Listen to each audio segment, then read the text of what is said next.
ভাই আসসালামু আলাইকুম। ওয়ালাইকুম আসসালাম ভাই রহমতুল্লাহ। আজান দিছে, চলেন নামাজে যাই।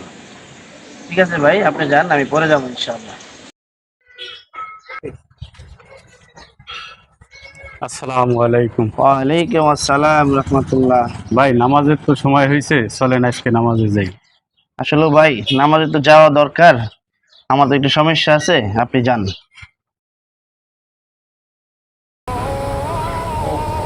আসসালামু আলাইকুম। ওয়ালাইকুম আসসালাম। হুজুর ভালো আছেন? আলহামদুলিল্লাহ, আপনি কেমন আছেন? জি আলহামদুলিল্লাহ।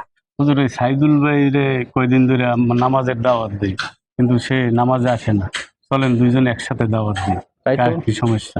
তাহলে তো অবশ্যই দাওয়াত দেওয়া দরকার। চলেন। কোথায়? ওই যে সামনে। আচ্ছা, ঠিক আছে, চলেন।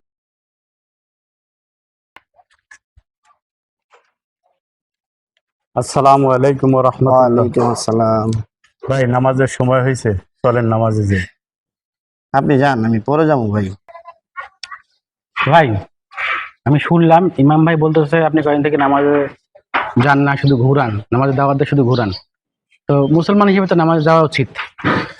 আসলে হুজুর, সত্যি কথা কি, আমি মুসলমান হিসেবে আমার মন চায় নামাজে যেতে, কিন্তু আমার যে সমস্যাটা,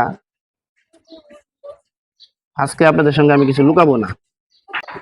আমি যে নামাজ পড়বো, নামাজের কোনো নিয়ম, সূরা কেরাত কিচ্ছু জানি না।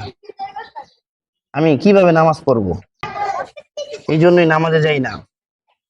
ইমাম ভাইকে তো সরাসরি বলতে পারি না যে আপনি যা, আমি নামাজে যাব না, উনি মনে কষ্ট পাবে। এই জন্য আমি এই কথা ওই কথা বলে ওনাকে আমি কাটাই দিই। ভাই, এটা কোনো কথা হইলো? মানুষ অনেক কিছুই জানে না এবং চেনে না। ভাই, মানুষ দুনিয়া পাওয়ার জন্য সবকিছুই খুঁজে নেয়।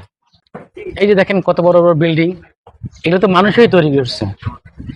তারা কি এগুলো মায়ের পেট থেকে শিখে আসছিল?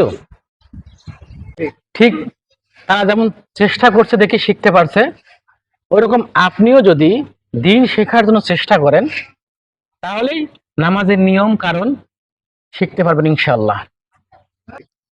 হুজুর, আমারও শিখতে মনে চায়, কিন্তু আমার কি আর এখন মাদ্রাসায় গিয়ে শিখার বয়স আছে? ভাই আমরা তো হুজুরের কাছে কোরআন শিখি, আপনিও 1 ঘন্টা করে শিখেন। তাই নাকি? তাহলে ইনশাল্লাহ আমিও শিখবো। ভাই, এখন তো নামাজের সময় হয়েছে, চলেন আমরা নামাজে যাই। ঠিক আছে হুজুর, চলেন ইনশাল্লাহ।